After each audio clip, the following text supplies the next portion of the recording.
અયોધ્યામાં રામ મંદિર બન્યા પછી મોટી સંખ્યામાં ભક્તો દર્શન જઈ રહ્યા છે ત્યારે અયોધ્યા દર્શન માટે રાજ્ય સરકાર શ્રદ્ધાળુઓ માટે સબસિડી જાહેર કરી શકે છે। જી હા, ગુજરાતના શ્રદ્ધાળુઓ માટે વ્યક્તિ દીઠ ₹5,000ની સબસિડી આપી શકાય છે, જેને ટૂંક સમયમાં સત્તાવાર જાહેરાત થઈ શકે તેમ છે, જેમાં પહેલા 10,000 શ્રદ્ધાળુઓ લાભ મેળવી શકશે।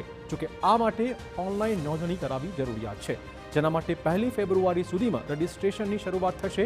શ્રદ્ધાળુઓ જિલ્લા કલેક્ટર કચેરી અથવા તો ગુજરાત પવિત્ર યાત્રાધામ વિકાસ બોર્ડના પોર્ટલ પર રજીસ્ટ્રેશન કરાવી શકશે। અયોધ્યા દર્શન કરીને આવ્યા બાદ યાત્રાળુઓએ જરૂરી પુરાવા રજૂ કરવા પડશે અને ત્યારબાદ ₹5,000 અથવા ખર્ચ થયો હશે તે પૈકી જે ઓછી રકમ હશે તે ચૂકવવામાં આવશે। આ મુદ્દે ગૃહ રાજ્ય પ્રધાને અગાઉ કહ્યું હતું કે સૌ ભક્તોમાં રામચંદ્રના દર્શન કરવાનો ઉત્સાહ દેખાઈ રહ્યો છે, ત્યારે પ્રત્યેક નાગરિકો દર્શન કરી શકે તે માટે સરકાર એક પછી એક વિવિધ વ્યવસ્થા ગોઠવવાની છે।